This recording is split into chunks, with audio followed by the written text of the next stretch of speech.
begin by praising Allah. We praise Him, we seek His help, and we ask for His forgiveness. And we seek refuge with Allah from the evil of ourselves. Rabbi farsun jalqabna. Isa farsina isa gargaarsifanna. Araama isa qadanna. Badii keenyarraa isatti maganfanna. Akkasumatti samtu badiin teenya nutti fiddurraa isatti maganfanna. Nama Rabbi qajeelchee namni jallisu hin jiru. Nama Rabbiin karaa jallinaa dhiises namni qajeelchu hin jiru. Rabbi khubaa isaa gabbaramu haqa kan godhatu ta'uu ragamba. Akkasumattis Muhammad sallallahu alaihi wasallam gabricha Rabbiitiif ergamaa xumuraa ta'uu isaa ragamba. Amma eenyummaa kiyyeessinaa himu. Eessa akkaan dhufe isinitti himu. An Taanzaaniyaa Daaree Salaamitti hin dalage. Abbaan kiyya yeroo sanitti bulchiinsa koloneeffattootaa keessatti hoogganaa ture. Sunis kolonii Impaayera Ingiliiz kan ammaan taanatti jechuudha. Impaayerri sun hanga yeroo dhiyootti Impaayera akkaan bal'aa ture. Tokko sadaffaa dachii tanaatis to'annaa fi jala oolfatee ture. Ammaan tana iddoo muraasa qofaatu hafe. Yeroon akkamiin jijjiirama. Impaayerri guddaan sun akkamiin kufe. Kun barumsa Rabbiin Quraana keessatti akka irraa hubannu nu taasise. Dachii keessa deemuun ummata isiniin duraa ummata humnaa fi jabina guddaa qabu haala kamiin akka kufan laalaa nuun jedhe. Waan ummatoota jajjabaa sanirraa hafe akka xiinxallu nu taasise. How the mighty have fallen. This is a lesson that Allah subhanahu wa ta'ala calls us to in the Quran. To travel the earth and see the consequence. See what happened to people who came before you, who were mightier in power and strength, and see what is left of them. So anyway, my father, a colonial administrator, that's where I was born in Tanzania, and they named me Anthony Wadsworth Gavin Green. Hundaafuu abbaan kiyya bulchaa koloniiti sababa saniif in Taanzaaniyaatti dhaladhe. Anthony Wadsworth Gavin Green jaanii maqaa na baasan. Wadsworth maqaa Poland. Sababni isaa haati tiyya sanyii Poland. Poland waan taateef hordoftuu amantii Kaatooliki. Isin isanaaf obboleessa kiyya Duncan Charles Alexander hordoftoota Kaatoolik gaarii ta'anii akka guddannu nu goote. Eega dhalannee booda mana barumsaa bultii Kaatoolik Roomaa beekamaa tokko keessatti galmeeffamne. Bakki nuti itti galmoofne iddoo manaksoonni jiraatanii fi itti barsiisan. Manni barumsaa kun Ampleforth College jedhamuun beekama. Magaalaa Yorkshire keessatti argama. Kunis gama kaaba Ingiliizi. Wayita umriin kiyya lama guutu Daaree Salaam gadhiisnee baane. Obboleessa kiyya London dhalate. Wayita inni ganna 8 guutuu fi anammoo waggaa 10 guutu gara mana barumsa kanaa ergamne. Gaafa umriin kiyya 10 guuterraa kaasee mana barumsa qophaa'ina Ampleforth College kana keessaan ture. Gara mana barumsa qophaa'ina Ampleforth College kana ergamuu keenyaan dura haati teenya akkaataa sagada Kaatoolikii fi waan hedduu nu barsiiste. Akka amantii Kaatoolikiitti namni isin itti heerumuu qabdu dhiira amantii Kaatoolik hordofu ta'uu qaba ture. Isin garuu san dhiistee nama amantii jibbuutti heerumte. Sababa kanaaf isin nama Kaatoolik gaarii akka hin taane amanti. Rakkina isii kana ammoo anaa fi obboleessa kiyya nama gaarii godhuun bakka buusuu yaadde. Halkan tokko ni yaadadha kadhannaa tokko na barsiiste. Kadhannaan sunis kadhannaa warra Kaatoolikiin yeroo hedduu jedhamu. Wayita waan akka callee harkatti qabatanii lakkaa'uun heddumminaan kadhannaa san jedhan. Kadhannaan beekamaan kunis Hail Mary jedhamuun beekama. Akkana jedhan. Hail Mary, Mother of God, blessed art thou amongst women, and blessed is the fruit of thy womb, Jesus. Now, Hail Mary haadha gooftaa dubartoota dachii tanarra jiran cufa keessaallee dubartii filatamtuu. Firiin gadaameessa keessaatis filatamaadha. Kun ceesisa jalqabaati. Wayita umriin kiyya 9 haadhatii Hail Mary haadha gooftaa jettuun dhage. Kana booda gooftaan akkamitti haadha qabaachuu danda'a jettiniif gaafadhe. Gooftaan jalqabaa fi xumura qabaachuu hin qabu. Gooftaan akkamitti haadha qabaachuu danda'a. Kana booda wantoota kanneen irratti yaaduun jalqabe. Eega Maryam haadha gooftaa taate isin gooftaa guddaa ta'uu qabdii waan jedhuun yaaduu jalqabe. Kunniin gaaffilee jalqabaa sammuu kiyya keessatti uumaman. Eegaan gara mana barumsaa deemee hedduu barachuu fi hedduu qorachuu jalqabeen booda dhumatti gaaffileen dabalataa hedduun sammuu kiyya keessa yaa'u eegalan. Gara iddoo konvenshin bakka cubbuu fi itti himatanii qeesiin dhiifama namaaf godhuun deemaa turre. Akkana fakkaatutti yoo xiqqaate waggaatti yeroo tokko waan kana ni raawwanna. Tarii sanii olis ta'uu danda'a. Garuu namni tokko yoo xiqqaate yeroo tokko yookaan yeroo murtaawaa waan kana raawwachuu qaba. Qeessonninis badii dalayde hunda himachuu yookaan amanuu qabdaa. Yoo badii ta'e hunda himachuu baatte konveshiniin takkaa'u nisaan keessuun sirriin ta'uu akkasuma badiin kan keetis siif hin dhiifamuu jaan. Mee dubbii tanatti intala.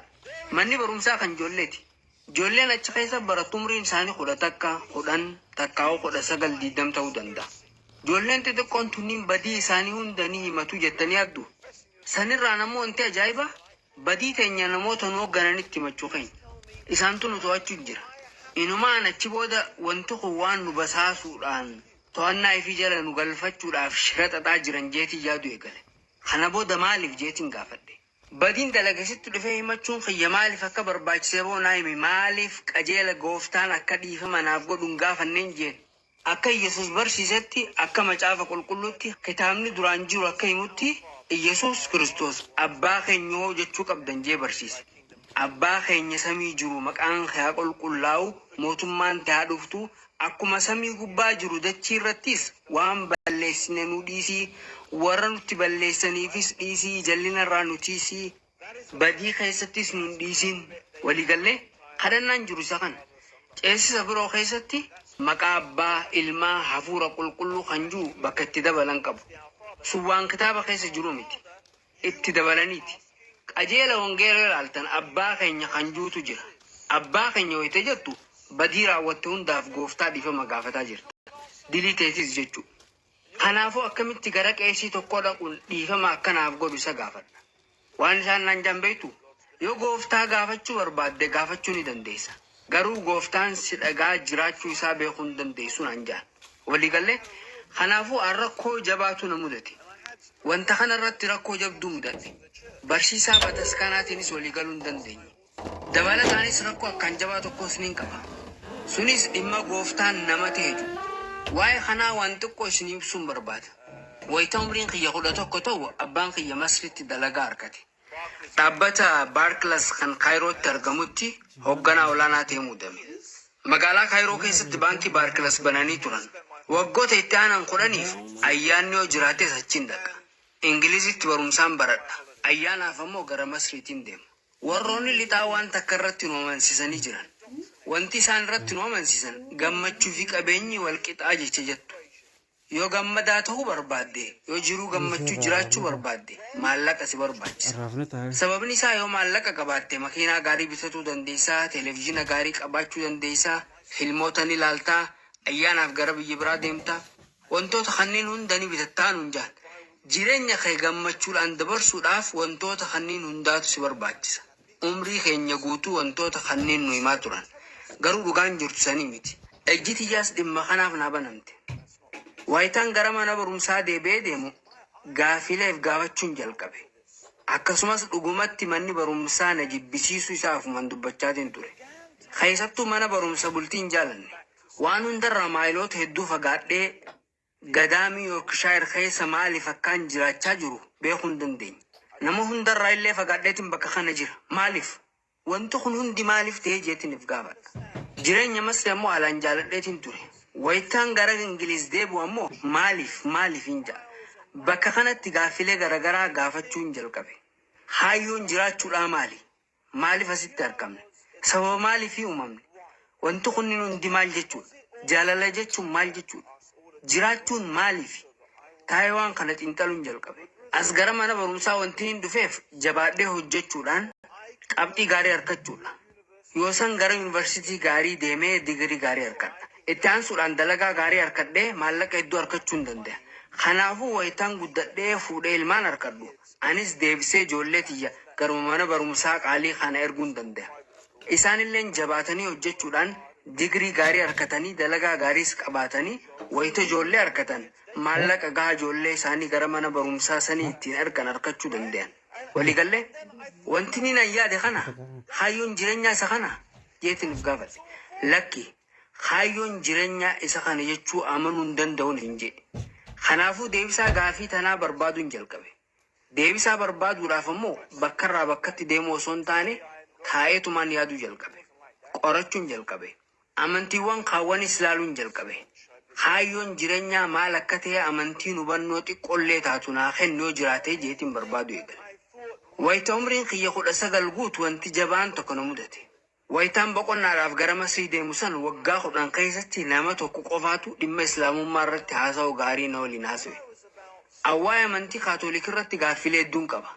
Haata'u malee namni tokko yoo kaatoolik irratti gaafii kaase amantii saniif gaachene ta'uudhaafin hidhadhee qa'a. Waardiyyaa amantii saniitiin ta'a. Amantii sanitti dhugaan amanuu baadhus yeroo wanti akkanaa mudatu amantii san cinaan dhaabbadha. Kun walitti bu'aati. Sammuu tiyya keessa gaafiilee hedduun qaba. Garuu wayita namichi Masrii kun gaafii kaasu maal beeka jechuun jalqabe. Allammii Ingilizii. Egaa osoo inni keenya daqiiqaa 40 godhameen booda gaafiilee alaan salphaa ta'an muraasa na gaafate. Gaafiileen kunniin hanga har'aatti sammuu kiyya keessa ni jiran.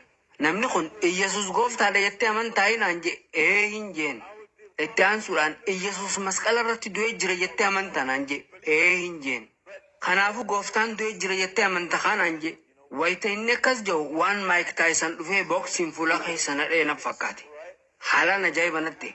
Sababni isaa wanti inni naan yeroo sanitti hubadhe amantii duraan amanaa tureen gowwoomaatiin ture jechuudha. Anis if keessatti gooftaan du'ee jira jee hin amanuun if hin jee. Gooftaa ajjeesuu hin dandeessu. Waggaa kana hunda keessatti waan wayii baradheetiin jira. Waan wayiitti akka amanu godhameetiin jira.